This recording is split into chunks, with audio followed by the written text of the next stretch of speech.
The story of the evolution of Tartarian architecture begins in the most unexpected of places, a time when society as we know it was still in its infancy. Across continents, from the sprawling corridors of ancient cities to the far reaches of forgotten rural regions, a strange architectural wonder began to emerge. It's an architecture that, even by today's standards, seems impossible in its grandeur, scope, and sophistication. Yet, its origins are steeped in mystery, with much of its history tangled up in layers of myth, speculation, and uncertainty. Officially, the story of architecture as taught in schools and universities is one of gradual progress, a slow, step-by-step evolution from crude beginnings to a more structured, refined form of construction. From the early days of Mesopotamia, through to the rise of Greece and later the advancements of Rome, every great civilization left its architectural imprint. But there is another story, a shadow story, that exists just outside this narrative. It is the story of a vast, advanced culture, whose architectural wonders appear to predate anything known to the mainstream historical canon. This story takes us deep into the past, to a time when the Earth's surface was not yet crowded with the dense networks of transportation systems we take for granted today.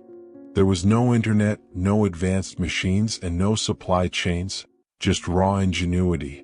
And yet, in this distant time, across seemingly disparate regions, a remarkable series of monumental structures began to rise from the ground. These structures, spread out over vast swathes of the Eurasian landmass, suggest the existence of a people capable of architectural feats that defy the established understanding of history. In official historical circles, the dominant story remains clear. Ancient civilizations gradually built their way to the architectural marvels of the modern world. But as we examine the structures attributed to the so-called Tartarians, we begin to question this smooth, linear progression. Consider this.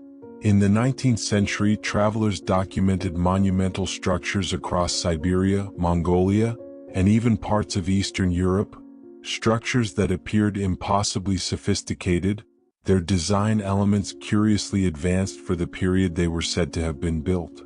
The first anomaly that arises is the sheer scale of these structures. One notable example is the massive stonework found throughout Siberia and Mongolia, which appears to be of a different order than the architecture traditionally associated with early civilizations. These buildings seem to possess qualities that modern engineering only began to understand in the 19th and 20th centuries, such as advanced acoustics and energy efficiency. In the vast, remote territories of Siberia, the remains of a forgotten culture stand in silent testament to a once great empire. These ruins, often misidentified as part of ancient Mongol or Turkic empires, reveal complex architectural techniques that remain largely unexplained. From massive stone gateways to intricate underground networks, these remnants form a network of enigmas. Their scale dwarfs the primitive structures of early societies, suggesting a knowledge far beyond what should have been possible for the time. Yet, the mystery deepens when we consider the official narrative. According to historians, the region's history is sparse, with limited written records and few references to this advanced civilization in the annals of history. There is no definitive evidence linking these architectural marvels to any known culture from the traditional timelines. The Russian Empire, in its early expansions, was the first to encounter these structures, yet they were often dismissed as ruins of barbarian tribes or outdated relics from primitive nomadic cultures. But as we dig deeper, the evidence starts to pile up. In several cases, historical documents that predate the 20th century describe cities with seemingly impossible structures, massive stone palaces, domed rooftops, and vaults that echo the grandeur of Roman architecture. These are descriptions that challenge everything we know about the era. Perhaps one of the most intriguing of these examples is the discovery of large, highly ornate domed buildings in the Siberian steppe. These structures have been linked to the Tartarian civilization, a name that has been largely forgotten or dismissed in mainstream history. The existence of such buildings, complete with intricate detailing, massive stone pillars, and expansive interiors, seems to suggest that the civilization responsible for them was far ahead of its time. Yet there is no record of a Tartarian people in any well-known historical account, adding an eerie sense of dislocation to the mystery. This is not the first time that architectural anomalies have been ignored or overlooked. Consider the iconic structures found throughout Europe and Asia, many of which share striking similarities with the architectural styles of the so-called Tartarian Empire. These buildings, often dating from the 17th and 18th centuries, show evidence of advanced design principles that were far ahead of what should have been technologically feasible at the time. From ornate facades to massive stone columns, these designs point to a culture that was not only proficient in engineering, but also in sophisticated urban planning, advanced sanitation, and energy systems. As we piece together these observations, we start to see a pattern. What at first seemed like isolated examples of ancient architectural wonders begins to suggest the presence of a larger, coordinated system of building.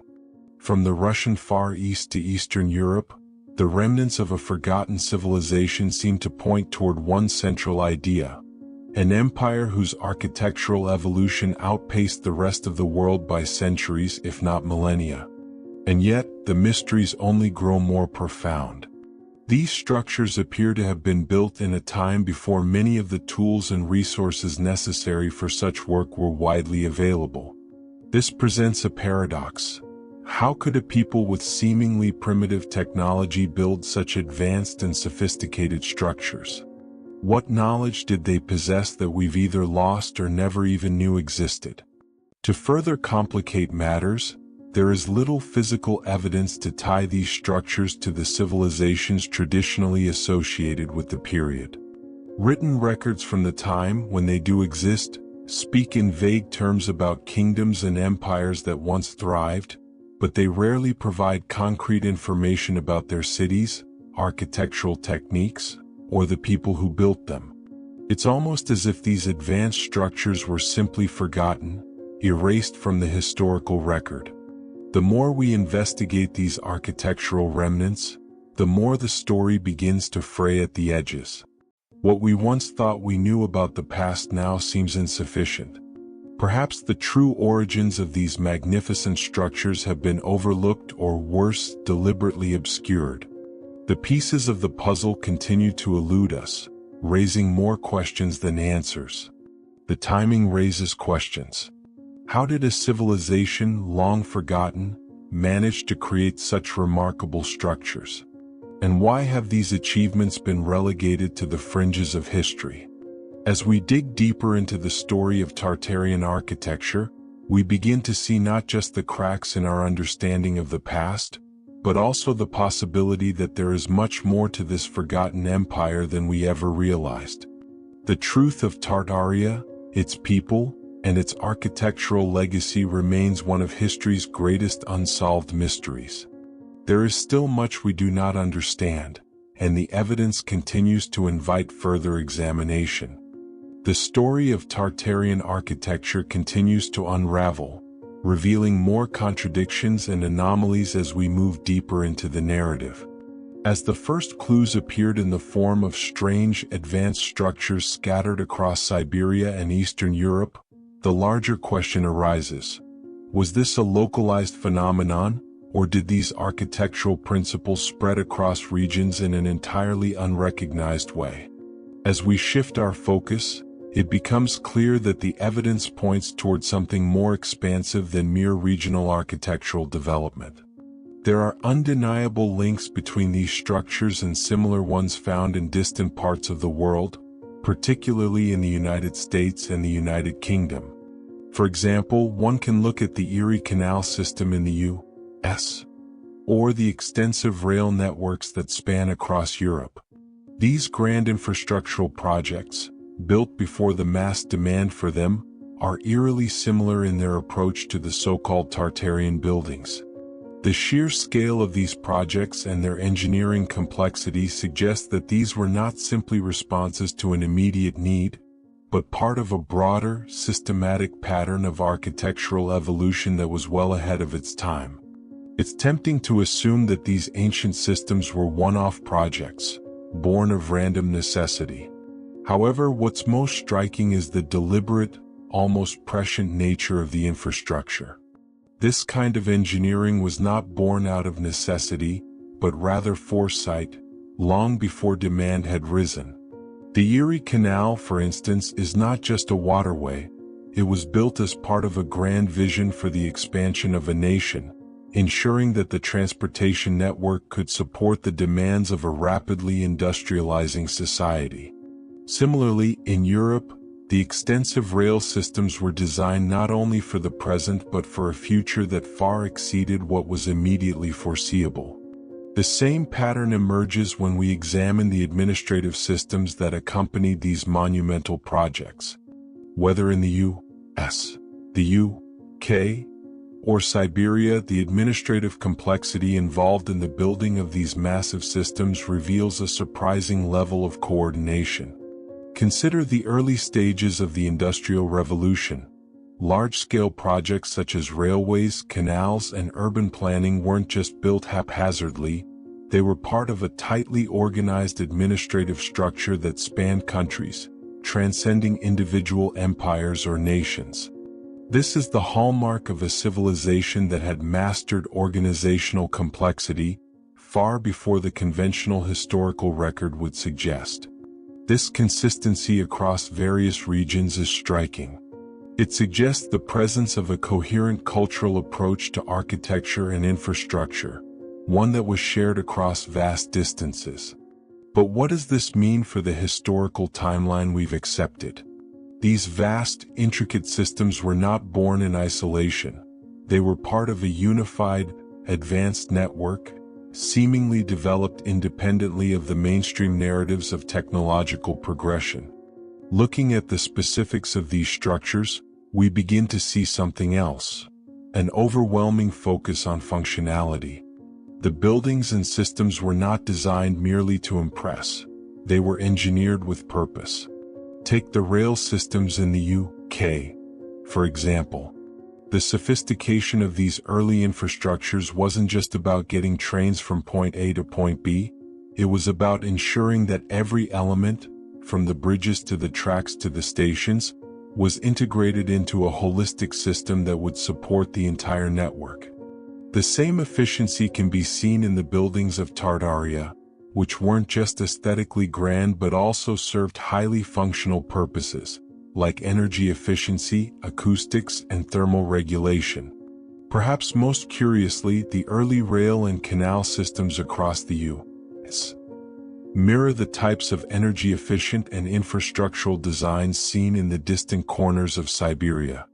Massive stone and concrete structures in these areas, capable of withstanding extreme temperatures and environmental pressures, suggest a culture not only advanced in architectural design but also in materials science.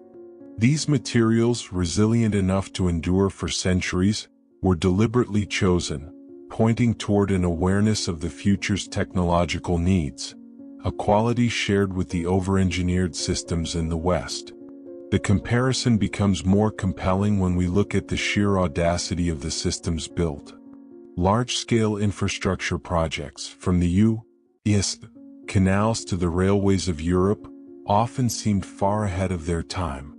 Their creation wasn't driven by a sudden need but rather a long-term vision for growth and development. This foresight parallels the architectural complexity of Tartaria, where buildings were designed not for immediate utility but with an eye toward future needs, much like the over-engineered rail systems of the 19th century. By now, we can see that the notion of isolated, individual civilizations developing architecture independently of each other doesn't hold up. Instead, what we're looking at is something far broader. A global network of advanced architectural systems, built with foresight and a deep understanding of the future. But what ties all these disparate systems together? The answer might lie in the remarkable consistency of the underlying design principles. Consider, for example, the use of intricate geometries and acoustics. The massive stone structures of Siberia, once thought to be random or isolated, share key similarities with the design principles of Roman and Greek buildings, particularly when it comes to energy and acoustics. This connection becomes more apparent when we look at Western innovations in soundproofing and energy-efficient design, concepts that, on closer inspection, seem to have been used in Tartarian architecture centuries earlier. The widespread use of domes, arches, and massive columns across these diverse civilizations isn't coincidental. It's evidence of a shared understanding of architectural principles that transcends time and geography. This discovery forces us to rethink the timeline. Could the systems that we now associate with modernity actually have roots in a much earlier, lost civilization? A civilization that knew how to harness the forces of nature, energy, and the built environment far before the so-called Industrial Revolution? In this context, the narrative begins to shift. What we previously saw as disconnected, regional progressions, each civilization independently innovating, could actually be fragments of a larger, more coherent story. This raises new questions. Did the Tartarians leave behind more than just buildings? Did they lay down a foundation of knowledge that influenced the rise of modern infrastructure, even if its origins were forgotten? Whether this reflects inheritance or convergence remains an open question. As we start to piece together the evidence, it becomes increasingly clear that something more profound is at play than we first imagined. This is no longer a story of isolated anomalies or the mystery of a single forgotten culture. Instead, it's the story of a global architectural and infrastructural movement, one that crossed regions and eras, leaving a lasting imprint on the foundations of the modern world.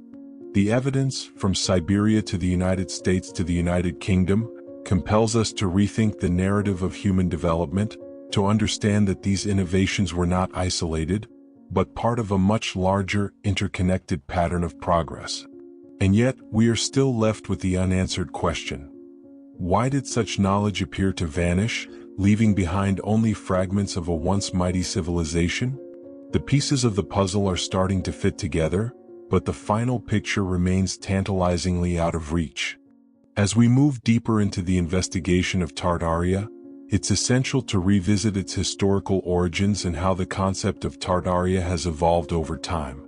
Historically, the term Tartary was used to describe a vast region of Asia, particularly parts of Siberia, Mongolia, and Central Asia.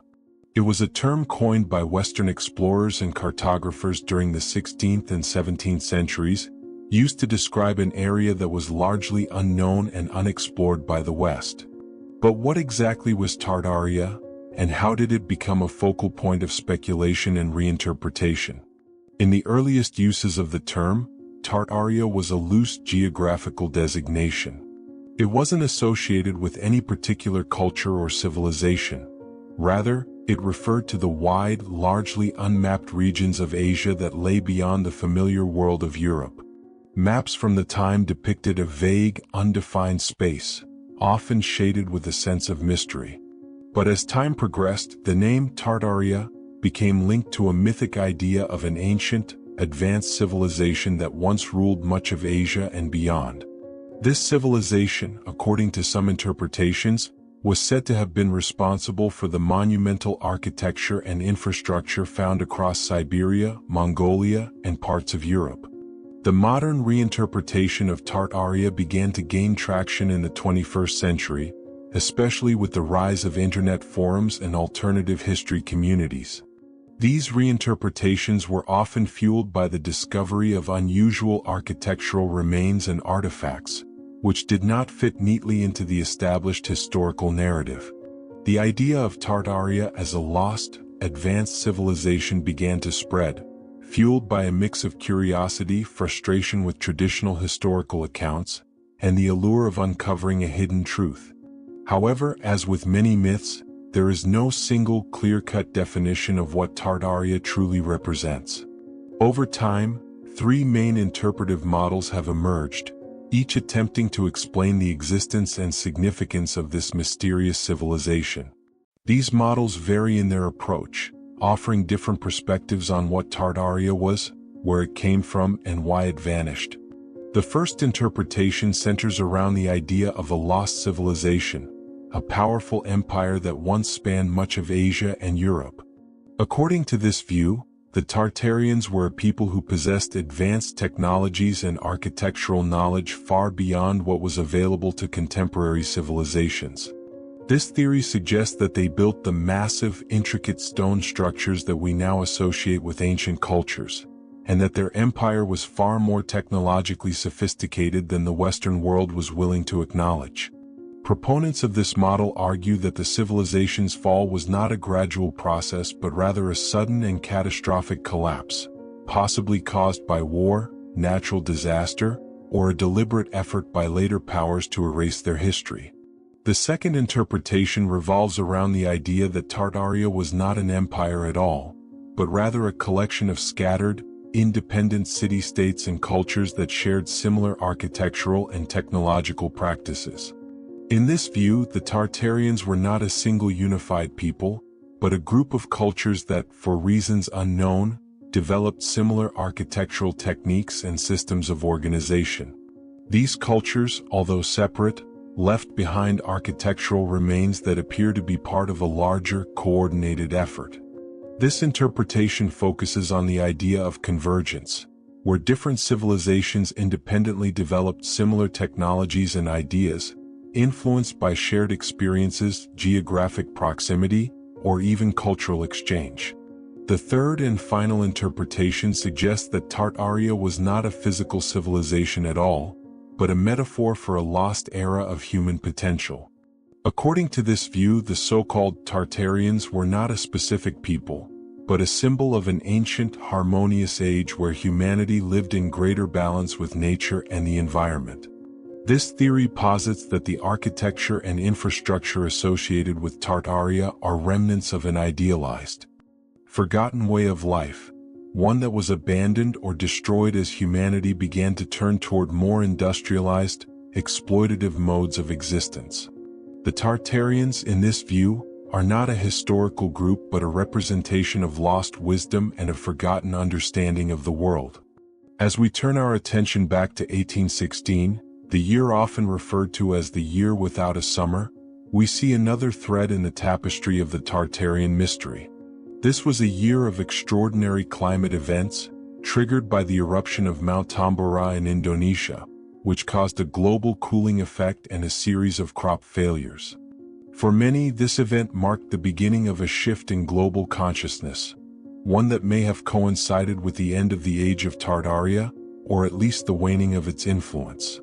What makes the eruption of Mount Tambora so significant in this context is its role in changing the way people viewed the world. The global cooling of 1816, combined with widespread famine and economic collapse, created an environment ripe for the emergence of new ideas and new interpretations of history. Some have suggested that the global upheaval caused by the eruption may have contributed to the destruction of the Tartarian Empire, either through direct physical damage or by destabilizing the broader geopolitical landscape in which Tartaria operated. This leads us to the metaphor of Tartaria, a representation of humanity's forgotten past, of a civilization that once knew how to live in balance with nature and harness the forces of the earth in ways that we no longer understand. Whether the Tartarians were real or symbolic, their story serves as a reminder of what may have been lost in the march toward industrialization and modernity. The ruins of their cities, with their grand architecture and advanced systems, are not just remnants of a past civilization. They are echoes of a way of life that could have been. As we reflect on the mystery of Tartaria, it's clear that the evidence invites further examination. Was there once an empire that spanned across the globe, leaving behind clues to its advanced knowledge? Or was Tartaria simply a metaphor for a lost era of human potential, one that has been obscured by time and the forces of history? The truth, like so many great mysteries, may never be fully understood. But the remnants of Tartaria, whether real or imagined, continue to captivate and intrigue those who seek to uncover the forgotten stories of our past. The investigation into Tartaria, its origins, and its architectural legacy is far from over. As new discoveries are made and old narratives are challenged, the story of this mysterious civilization will continue to evolve. And perhaps, in the process, we will learn not only about the past, but also about our own relationship with history, memory, and the forgotten potential of human civilization. In the end, the mystery of Tartaria is not just about the ruins of an ancient empire. It is about the stories we choose to remember, the histories we choose to tell, and the truths we choose to uncover. The narrative may remain incomplete, but its echoes will continue to resonate through the ages, inviting us to reconsider everything we thought we knew about the past.